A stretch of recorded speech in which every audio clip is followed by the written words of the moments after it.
The tragedy at the Annapurna Himalayas is a tale of survival. Israeli trekkers who survived the catastrophic storm sought comfort and warmth at a Nepali Chabad residence. In this video, we're going to see the unbelievable survival story of the Annapurna Avalanche. Welcome to Adventure Uncovered, your one-stop adventure unraveling channel. The Chabad Jewish Center in Pokhara, Nepal was open for morning offerings on Thursday. In a tiny hotel in the incredible peaceful North Lakeside neighborhood of the city, the rabbi had hired a room for the joyous Simchat Torah ceremonies. However, the morning was not calm, by no means. Two women Israeli backpackers entered the hotel lobby at 11 AM with backpacks strapped to their chest and bags and poles in hand.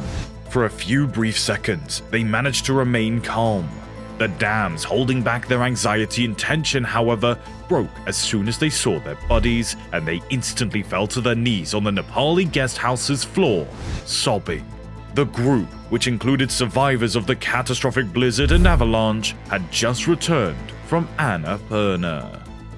On one of the most well-known treks in Nepal, this horrific tragedy last Tuesday in the Himalayan range claimed the lives of dozens of people.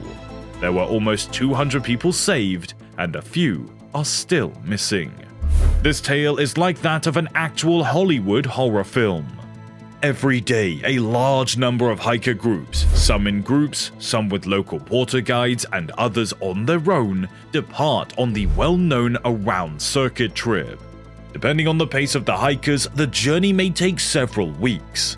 Along the way, there are a number of settlements and campgrounds that serve as rest stops. It's the main attraction for a lot of travelers in Nepal. Israeli survivors described their experience as a Hollywood horror movie coming to life when they visited the Jewish center on that particular Thursday. All told that 4 of their buddies perished in the storm. There were a few snowflakes early in the morning that Tuesday when we all left that high camp for the trek. It was so nice, we all took selfies with the snow, said Dana Dayan, a psychology student in her 20s. She had no idea how horrible the day would end at that point. Before midday, when she reached the summit's 5,400-meter pass, the severe blizzard started, she claimed. I was not sure what to do. My friends wanted to stop and wait at a local tea house on the top, but my guide insisted we make our way down as soon as possible. And so, I chose to listen and leave with him, which ultimately saved our lives. Dayan continued to go forward despite the deteriorating weather. She marched for 13 hours with her porter through rapidly advancing drifts. In the blizzard, the two could hardly see anything, and at one point, she lost feeling in her hands and feet. They eventually navigated the closest village throughout the night and took refuge there. Some of Dayan's companions who stayed in the tiny tea house at the top did not have as good fortune. The tea shop owner made the decision to leave his premises around 2 PM. He instructed everyone to leave and assured them he would lead them down under the uncomfortable circumstances, according to the travelers. Only a few of roughly 30 individuals who reportedly followed him out apparently made it to safety to the closest settlement many hours later. Many marchers lost their way, gave out from fatigue, and died from exposure after marching for so long in the cold and darkness with snow and fog covering the trail. Daphne Frumer, who traveled to Nepal on her honeymoon with her husband Michael and managed to avoid both the deadly storm and the tea house with all the other tourists, remarked, "We were lucky that we did not stay in the tea house with all the other travelers and followed its owner." The two marched without a leader, but did not pause or look back once they were moving. They remembered seeing corpses scattered all across the route. His hair was covered in ice. The local Nepali porters were also struggling to survive. Some of them lost track of the people they were engaged to guide through the walk and carry their stuff for. Others departed in an effort to preserve their own lives. There were a few stuck by the travelers who'd hired them, burdened with their stuff at every turn. Michael Frumer remembered, "I saw one Nepali porter who could hardly move because of the big travel bag that he was carrying. He had ice in his hair. He was freezing. I approached him, removed the backpack from his back, and tossed it aside in the snow. I gave him my hat and pushed him forward. This porter made it. Let's get into some more freezing facts of avalanches in Annapurna. But before that, subscribe to Adventure Uncovered and also enable that bell icon. We reached Mukinat village at last. The Nepali military started to make rescue attempts the following day and hauled in injured tourists, he said. The pair said that the army lacked the adequate warm gear and medical care for the injured, who primarily had hypothermia and frostbite. They claimed that they and a few other Israelis took off our clothes, put them on the survivors, and helped them warm up. Many Nepalis claimed that they had not had a storm like this in decades. Hence, the avalanche was evidently unanticipated. Although rescue operations have been formally put on hold, numerous hikers remain stuck. More than 100 individuals are still trapped in the villages. Although they're fine, they're unable to communicate because there is no reception.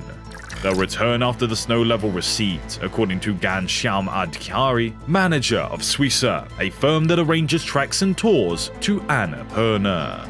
Many of the injured people who were saved were flown to Kathmandu immediately. The area witnessed a heavy snowfall and the solar rays resulted in a melting of ice, he added.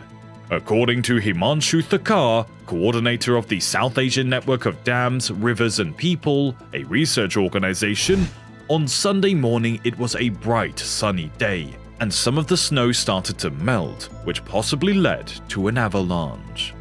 Researchers were examining whether the avalanche was caused by an increase in temperatures, according to Vikram Gupta, a scientist at the Wadia Institute of the Himalayan Geology of the federal government, but the results wouldn't be available until later this week. Has this happened before? The Himalayas frequently experience avalanches and flash flooding throughout the summer and monsoon seasons as a result of the combination of strong rains and snowmelt. However, incidents like Sundays are uncommon so early in the year.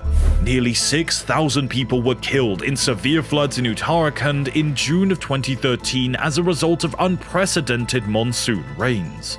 According to a government report, human activity had a substantial impact even though the disaster was caused by natural risk. Residents of Raini, one of the villages worst hit by the avalanche on Sunday, reportedly went to Uttarakhand's highest court in 2019 to request the state government look into what they claimed were repeated violations of the rules in the region. Local authorities were mandated by the court to look into the allegations. However, according to specialists, there hasn't been much done to reduce the use of dynamite in buildings, which greatly damages the nearby slopes. What is an avalanche and how do you avoid one? When a layer of snow collapses and slides downhill quickly, it triggers an avalanche. Even though avalanches can occur at any time if the correct circumstances are available, January and February often see a dramatic rise in the number of avalanche fatalities. An avalanche will typically happen after a significant snowfall. Extreme wind or rapidly rising temperatures can also contribute to an unstable snowpack, which can cause an avalanche. Check the avalanche forecast and familiarize yourself with the terrain. Avalanche forecasts are available at local forecast offices in mountainous regions. Compared to groomed routes, avalanches happen significantly more frequently in backcountry ski locations.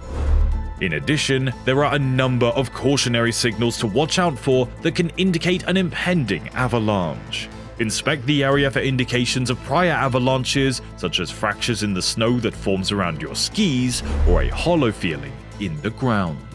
But that will be all for today's video. Subscribe to Adventure Uncovered for more exciting videos like this, and check out some other videos on our channel. Thank you for joining, and we'll see you next time.